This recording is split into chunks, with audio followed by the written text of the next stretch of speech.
biasa sebelum belajar, Ibu mau kita untuk berdoa terlebih dahulu. Berdoa mulai.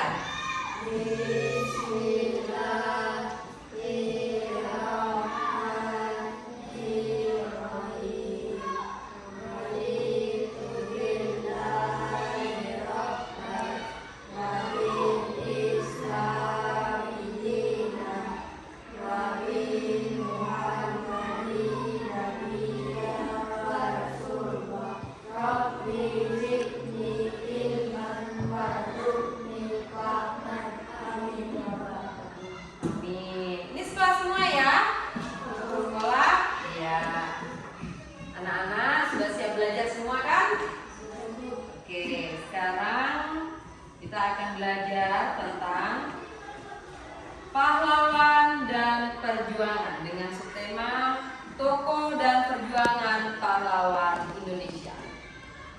Siapa yang tahu pengertian pahlawan? Ayo Ibu mau tanya, siapa yang tahu pahlawan itu apa? Pahlawan tahu pahlawan, pernah dengar kan? Apalagi kalau 17 Agustus pasti selalu dengar pahlawan. Pahlawan itu apa pengertiannya? Siapa yang tahu? Ayo, Raffi tahu? Aslan? Ya, jelaskan ya, dengarkan baik-baik. Pahlawan adalah seseorang yang berjasa besar bagi bangsa dan negara, serta rela berkorban demi kepentingan orang lain. Pahlawan tidak hanya berjuang di medan perang, tapi juga bisa berjuang dalam pendidikan, kesehatan, dan kehidupan sosial. Jadi pahlawan itu adalah orang yang berjasa besar. Kalau zaman dulu pahlawan itu identik dengan peperangan ya, orang yang membela negara dalam peperangan. Nah kalau zaman sekarang kan bangsa Indonesia ini sudah damai, sudah tidak ada perang ya. Jadi pahlawan itu sekarang itu bisa berada dalam dunia pendidikan, kesehatan, dan kehidupan sosial. Oke, Ibu jelaskan, diperhatikan topiknya dibuka. Ya, Ibu jelaskan. Diperhatikan, nah sebentar Ibu akan kasih pertanyaan. Nah, contoh pahlawan nasional Indonesia. Siapa di sini bisa menyebutkan contoh pahlawan Indonesia? Ayo, siapa contoh pahlawan Indonesia? Satu saja. Siapa? Presiden pertama bukan pahlawan Indonesia? Pahlawan atau bukan? Pahlawan. Siapa namanya presiden pertama? Iya, betul. Bapak Insinyur Soekarno. Terus kamu tadi bilang Bapak siapa? Yang kedua? Bapak Muhammad Hatta. Ya, betul, Bapak Muhammad Hatta. Jadi Bapak Insinyur Soekarno itu adalah presiden pertama atau proklamator kemerdekaan Indonesia. Bapak Muhammad Hatta adalah wakil presiden pertama Indonesia. Ada lagi pahlawan lagi, yaitu diantaranya Cut Nyak-Dien, yaitu pejuang wanita dari mana? Cut Nyak-Dien. Ayo, dari mana? Dari Aceh. Pintar. Cut Nyak-Dien adalah tokoh pejuang wanita dari Aceh. Lalu ada Pangeran Diponegoro, pemimpin perang melawan penjajah. Lalu ada lagi yang biasanya kalau kita memperingatinya dengan memakai kebaya, itu hari apa? Hari apa? Hari Kartini. Kartini itu pahlawan atau bukan? Kok harinya diperingati? Pahlawan. Oke. R.A. Kartini yaitu pejuang emansipasi wanita. Karena itu kenapa kalau kita memperingati Hari Kartini kita selalu memakai kebaya, karena dia adalah pejuang emansipasi wanita. Oke. Jadi anak-anak, peran pahlawan itu sangat penting. Di antaranya adalah apa perannya pahlawan? Kalau dulu pahlawan itu memperjuangkan kemerdekaan Indonesia. Lalu melawan apa? Melawan apa dulu perang? Melawan Belanda itu apa? Penjajah. Nah, kalau Belanda itu zaman dulu itu, zaman Bapak Insinyur Soekarno adalah penjajah. Nah, membangkitkan semangat apa? Rakyat, memperjuangkan hak rakyat. Nah, itu adalah peran penting dari pahlawan. Nah, sekarang Ibu mau tanya, nilai-nilai apa saja yang bisa diteladani dari para pahlawan? Bukan pahlawan dulu, tapi pahlawan sekarang. Nah, kalau dulu kan pahlawan seperti aku jelaskan tadi, kalau dulu itu pahlawan itu berperang. Tapi sekarang itu pahlawan ada yang di dunia pendidikan, ada yang di dunia kesehatan. Nah, karena anak-anak sekarang ada di dunia pendidikan, sementara belajar, anak-anak juga bisa menjadi pahlawan. Nah, nilai apa yang bisa diteladani dari pahlawan untuk kita para pelajar? Apa? Pahlawan itu berani tidak? Berani. Jadi yang bisa dipetik dari keteladanan pahlawan di Indonesia adalah apa? Berani. Jadi anak-anak sebagai pelajar harus berani. Berani itu apa? Berani melawan ibu guru? Bukan. Jadi beraninya itu berani apa? Bukan. Kalau sekarang. Kalau dulu melawan penjajah, sekarang kan nggak ada penjajah. Jadi kalau sekarang sebagai siswa, sebagai murid itu teladan pahlawan yang dulu itu berani kan harus kita ambil berani. Nah, jadi anak-anak itu harus berani apa? Berani melawan ibu guru di sekolah, bukan? Berani apa? Berani. Kalau disuruh ibu tampil di depan harus berani. Kalau ibu kasih pertanyaan harus berani menjawab. Kalau ibu suruh praktek di depan harus berani tampil, oke? Lalu teladan yang selanjutnya yang bisa kita petik adalah pantang menyerah. Nah, sebagai pelajar, kalau kita kesulitan mengerjakan tugas, kita dilarang untuk apa? Menyerah, ya. Kita harus pantang menyerah. Kita harus berusaha supaya kita bisa menjadi anak-anak yang cerdas.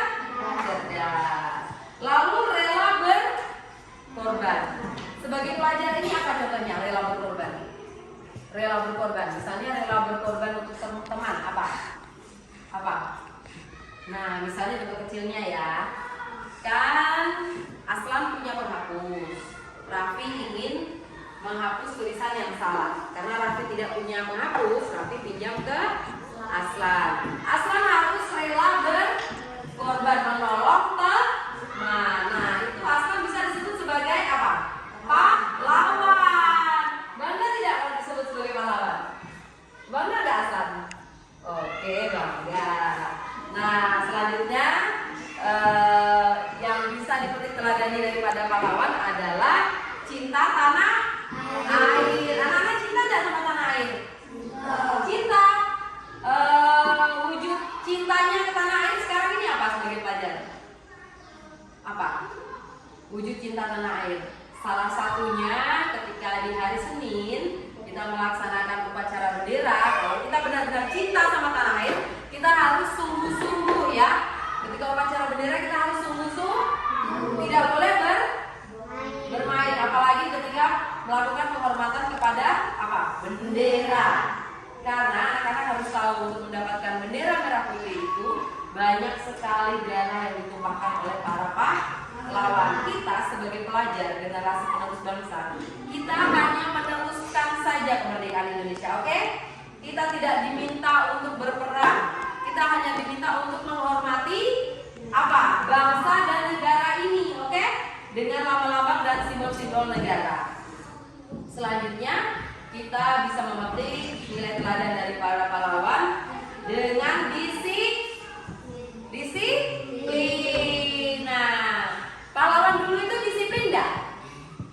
Disiplin. Anak-anak, itu tadi adalah contoh nilai-nilai teladan yang bisa kita petik dari para pahlawan. Nah, sekarang tadi kan Ibu sudah jelaskan semua secara runtut ya, kisah perjuangan para pahlawan dan juga teladan-teladan yang bisa kita ambil. Nah, teks narasi itu apa? Ada yang tahu menjelaskan teks narasi?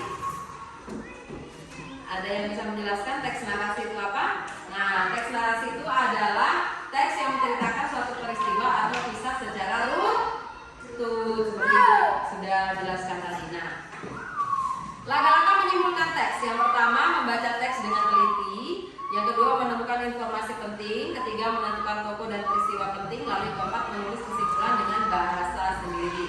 Jadi, untuk menulis teks bacaan itu contohnya kita ambil tentang begini ya, tentang perjuangan Cut Nyahdin. Hari Cut Nyahdin dari mana? dari Aceh. Nah, contoh teks bacaan perjuangan Cut Nyak-Dien itu seperti begini. Dengarkan ya, perhatikan. Cut Nyak-Dien adalah pahlawan dari Aceh yang berjuang melawan penjajah Belanda. Ia tidak pernah menyerah meskipun harus kehilangan keluarga dan menghadapi banyak kesulitan. Semangatnya dalam melawan penjajah membuatnya menjadi salah satu pahlawan wanita yang dihormati di Indonesia. Jadi kesimpulannya, Cut Nyak-Dien adalah pahlawan wanita yang gigih dan pantang menyerah dalam melawan penjajah Belanda. Nilai-nilai kepahlawanan dalam kehidupan sehari-hari.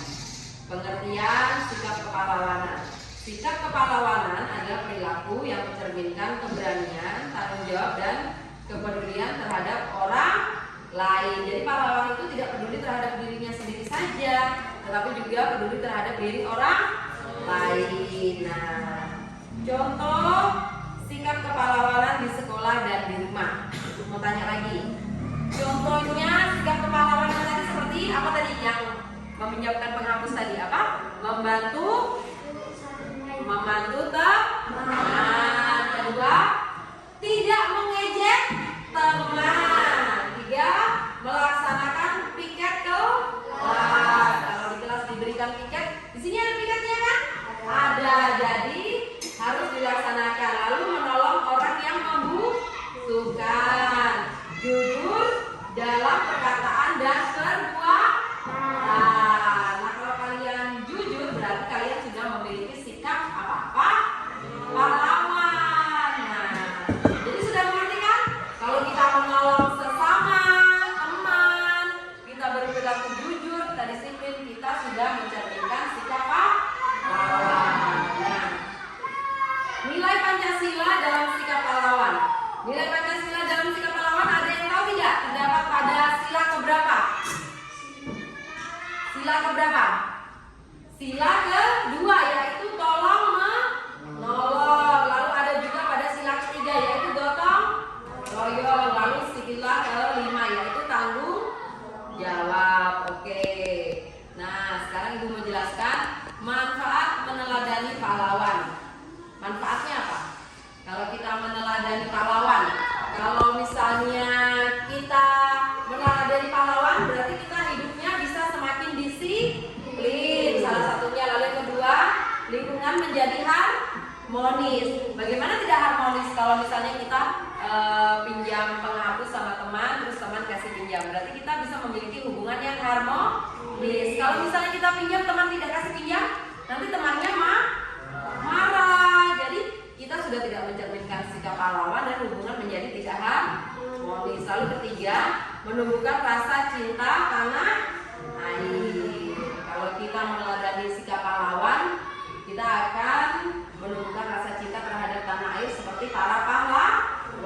Lalu yang keempat, membentuk karakter yang baik, disiplin, menolong, itu menumbuhkan sikap karakter yang baik. Jadi anak-anak, ringkasan materi dari semua yang dijelaskan saat ini ada 5. Yang pertama, pahlawan adalah orang yang berjasa besar bagi bangsa. Yang kedua, Indonesia memiliki banyak pahlawan nasional dengan perjuangan yang berbeda-beda. Lalu yang ketiga, kita harus meneladani nilai pahlawan dalam kehidupan sehari-hari. Keempat, teks narasi menceritakan suatu peristiwa secara runtut. Yang kelima, sikap pahlawan dapat diterapkan di rumah dan di sekolah. Oke, anak-anak sampai di sini sudah paham? Atau ada yang ditanyakan? Tidak ada? Oke, jadi Ibu berharap setelah kita belajar tentang tokoh dan perjuangan para pahlawan Indonesia, setelah ini kita bisa meneladani sikap dari para pahlawan Indonesia seperti yang sudah kita pelajari tadi ya. Jadi setelah ini kalau dengan teman harus menjaga hubungan yang harmonis, harus disiplin, dan juga harus saling tolong menolong seperti sikap para pahlawan. Oke, Ibu rasa cukup sampai di situ dan kita akhiri pelajaran sampai saat ini dan boleh istirahat.